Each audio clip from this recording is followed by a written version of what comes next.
ঈদে দাওয়াতি মেহমানদের জন্য নতুন কিছু ট্রাই করতে চাইলে এই মালাই কোফতা কারিটা ট্রাই করবেন। এত ডেলিশিয়াস হয় এটা, আর যারা খাবে তারা একদম আপনার রান্নার কথা সারা জীবন মনে রাখবে। এটা এত বেশি টেস্টি হয়, একদম ইউনিক একটা রেসিপি। এই রেসিপিটা একবার শিখে রাখুন, আপনাদের অনেক কাজে আসবে। আর লুকটা দেখছেন এটা কতটা ডেলিশিয়াস।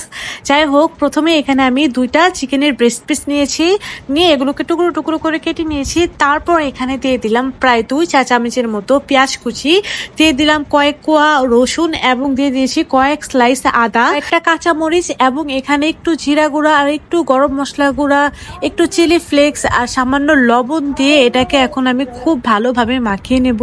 মাখিয়ে নেওয়ার পর এই সবগুলো চিকেন দেন হচ্ছে মশলা একটা ব্লেন্ডারের জারে নিয়ে এগুলোকে খুব ভালোভাবে ব্লেন্ড করে নেব। ব্লেন্ড করে আমি একটা কিমা বানিয়ে নেব। তো এ তো আমার ব্লেন্ড করা অলমোস্ট শেষ। এটাকে আমি কিমাটা বানিয়ে নিয়েছি। কিমা বানানোর পরে এখন এই কিমাগুলোকে একটা বাটিতে তুলে নিয়ে একটু তেল দিয়ে দেবো উপরে। তেল দিয়ে এটাকে আর একটু মথে নিয়ে ছোট ছোট বল বানিয়ে নেব। হাতের সাহায্যে জাস্ট এরকম ভাবে একটু শেপ করে নিলে কিন্তু বলটা ইজিলি হয়ে যায়। তো দেখতে পাচ্ছেন আমি সবগুলো বলই বানিয়ে নিয়েছি। এখন অন্য একটা কড়াইয়ের ভিতরে কিছু গরম মশলা দিয়ে তার ভেতরে দিয়ে দিয়েছি পেঁয়াজ কুচি, দিয়ে দিলাম কয়েক টুকরা রসুন এবং কয়েক স্লাইস আদা কুচি, কিছু কাঁচামরিচটা আপনাদের স্বাদ অনুযায়ী দিয়ে দেবেন, যতটুকু মরিচ খেতে পছন্দ করেন ততটুকুই দিবেন। তারপরে দিয়ে দিলাম কিছু কাজু বাদাম, দিয়ে এগুলোকে খুব ভালোভাবে ভেজে নিয়েছি।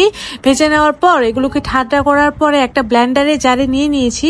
ব্লেন্ডারে জারে নেওয়ার পর এখানে আমি 1 টেবিল চামচের মতো গুঁড়া দুধ আর এখানে দিয়ে দিচ্ছি সামান্য একটু পানি দিয়ে এগুলোকে আমি আবার খুব ভালোভাবে ব্লেন্ড করে নেব। গ্রেভি করতে চাইলে এই মশলাটাকে কিন্তু অবশ্যই ব্লেন্ড করতে হবে। মশলাটাকে আমি ব্লেন্ড করে নিয়েছি। এখন ওই তেলের ভিতরে দিয়ে দিব সেই ছোট ছোট বল, মানে যে কোফতাগুলো আমরা বানিয়েছিলাম সেটা দিয়ে এটাকে খুব ভালোভাবে ভেজে নেব। আপনারা বিশ্বাস করবেন কিনা জানি না, এটা না ভাজা খেতেও অনেক বেশি মজা। আমি তো ভাজাও খেয়েছি একটু।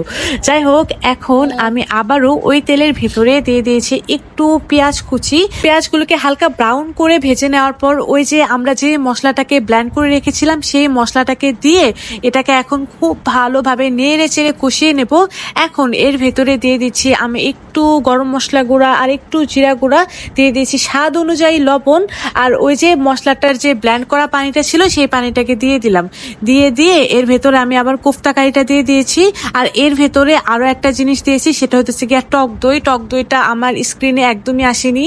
টক দই দিয়ে তারপরে এখানে আমি আরো প্রায় 1 কাপের মতো দুধ দিয়ে দিয়েছিলাম। ঝালের জন্য এখানে আমি সামান্য পরিমাণ দিয়ে দিলাম হইতেছে গিয়ে লাল মরিচের গুঁড়া। ঝালটা আপনাদের ইচ্ছা অনুযায়ী দিবেন। এখন এখানে আমি 1 চা চামচের মতো চিনি অ্যাড করেছি এবং সবার শেষে এখানে আমি 2 চা চামচের মতো ঘি অ্যাড করেছি। ঘিয়ের স্মেলটা এখানে অনেক বেশি ভালো লাগবে। অ্যান্ড ফাইনালি দেখতে পাচ্ছেন এটা একদমই রেডি হয়ে গিয়েছে। আর এটা সার্ভ করতেছি, সার্ভ করতেই কিন্তু এটা দেখতে অনেক বেশি লোভনীয় লাগতেছে। এটা খেতেও কিন্তু মাশাআল্লাহ অনেক বেশি টেস্টি। পোলাও, রুটি, পরোটা সব কিছুর সাথে এটা একদম দুর্দান্ত যায়। বাসায় একবার হলেও কিন্তু আপনারা এই জিনিসটা এইবার ঈদে ট্রাই করবেন। রেসিপি ভালো লাগলে অবশ্যই কিন্তু তিথিস কিচেনকে ফলো দিয়ে রাখবেন। আর যদি ফলো না দেন আর রেসিপি শেয়ার যদি না দেন তাহলে কিন্তু রেসিপি হারিয়ে যাবে, পরবর্তীতে দেখে দেখে আর বানাতে পারবেন না। আজকে আমি এই ইয়াম্মি মালাই কোফতা কারিটা খেতে খেতে বিদায় নিচ্ছি। দেখা হবে তাহলে পরবর্তী ভিডিওতে। সেই পর্যন্ত সবাই অনেক বেশি ভালো থাকবেন। আল্লাহ হাফেজ।